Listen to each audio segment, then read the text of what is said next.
But speaking of people speaking ill of our boy Nipsey, so Charleston White, what is he famous for though, bro? Because I just see him on our timeline talking spicy about everyone. But is he just like an OG? Like, what is he famous for?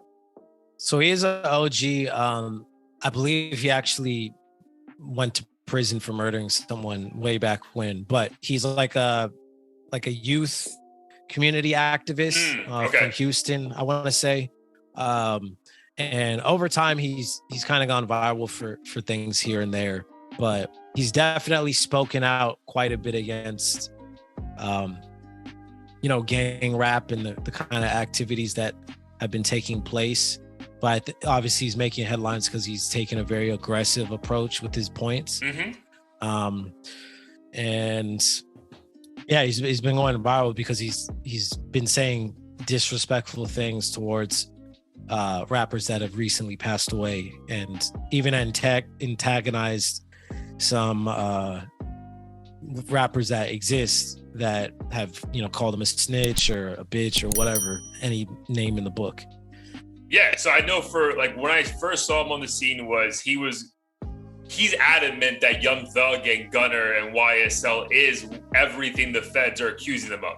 Like, he's adamant. Mm-hmm. He's like, bro, everyone knows this. They put hit on people all I don't know. Like, I don't know anything, or we don't know anything about this shit. But the fact that you can just see someone being so like matter of fact is like, okay, mm-hmm. like fuck, dude. Maybe he makes he's so confident in his approach that it makes you like, interesting.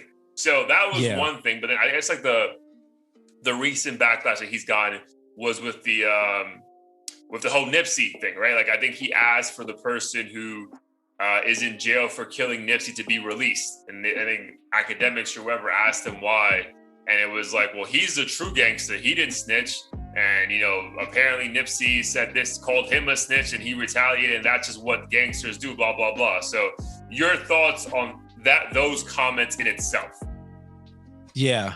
I mean, I personally don't agree with his approach, but at the same time, I do fully understand where he's coming from, because I think we talked about this before. Like, when our favorite rapper dies, we're always like mourning them, or when our favorite rapper goes to jail, we're like, free them. But we never think about the quote unquote op, because the op isn't the one making the music that we dance to or drink to. So right, this op, I think he's basically whoever never had a hit record. Right, but if he did, like, we would be, probably, bigging him up and like saying he's a real one and all kinds of shit. But it's just because Nipsey has the accolades and makes good music that we listen to, we're more inclined to care about Nipsey because we've like humanized him. We've seen him over the years and see his interviews and shit, but we don't know anything about Eric Holder at all. So no one is gonna give a fuck about this person that is just basically a name on a piece of paper or like an image. So I think that's the point Charleston White is trying to get across. No one's really gonna. Actually have seen a lot of people resonate with it on Instagram and stuff, but obviously the hood dudes, especially the ones who love Nipsey, they don't want to hear that shit. They want to see Eric Holder, die essentially. So I don't know. It's tough, but I do agree with Charleston White. I just don't agree with his approach and how he says things. You don't have to like disrespect people to make a point, but I get it. He's playing the internet game. It's like the only way people are gonna ever hear the message. Totally. No, yeah, that's the most fair take on this, is that I agree with most of what he said. It's just like, bro, you also don't have to shit on Nipsey. Like, he's not here to defend himself. Like, what are you gaining from that point of view? But clearly, the only reason you're doing that is just to garner the views. I didn't care for his apology though, because I think he got a lot of backlash, and I guess he didn't want to lose, the viral moment, and then just the way he apologized on video, like, it just didn't seem sincere. Obviously, who am I to judge someone's intent? But like, the way it appeared, it just seemed like someone who's like trying to stay viral, but also is like, I also don't want to get killed. So let me just fucking apologize and move on with my life. So yeah, man, interesting character, bro. Interesting character for real. But low-key makes me want to watch more of what he's doing. So maybe he's figured out this fucking algorithm. Yeah, And just like anyone else, I think he's said some questionable, like racist things in the past or crazy things, but like I don't expect any of the people who are telling the truth to be perfect human beings who always tell the truth or things that I believe to be the truth. But from what I've seen a lot of stuff, even older, like he was talking about Lil Uzi and how basically he's never held a Uzi and is not living that life. Like how dare he?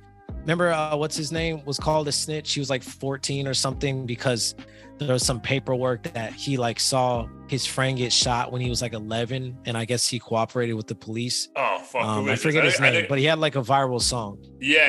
Isn't like it's not Little Tecca, right? No, it's I don't even know his name anymore. I forget. We spoke about it. It's funny because we actually I think we had that conversation on the pod though. Yeah. Mm-hmm.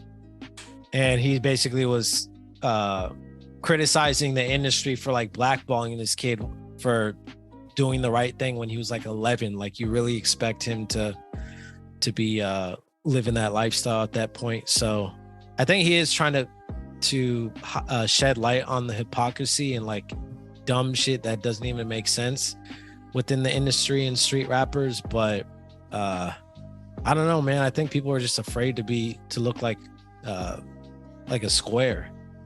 Yeah, afraid to look like a square, but also like I don't think a lot of people want to look in the mirror and look at their own hypocrisy, right? Like, 'cause I think like people like even like us, man, like we're like, this is crazy. Like, why would you be in the street with a gun?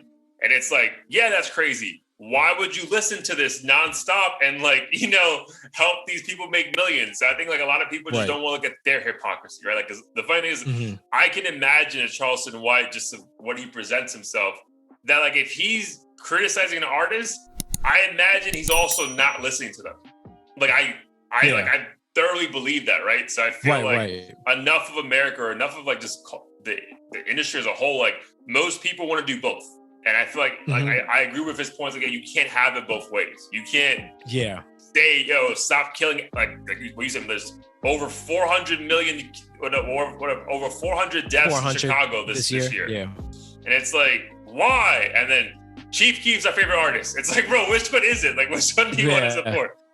No, that's a really good point.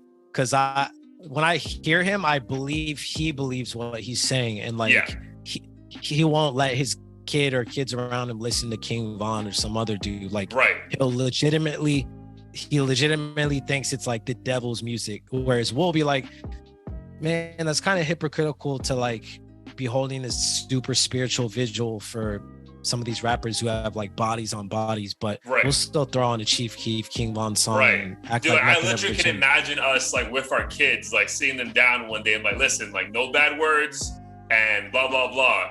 And then just, all right, you good? And then just vroom and just play the most aggressive shit ever, dude. You know what I mean? So it's just like, bro, like the hypocrisy to all of us. So I mean, dude, kudos to him if he's keeping it real. Like, you know, again, obviously everyone wants to go viral, blah, blah, blah. But I generally do believe that he believes what the fuck he's saying.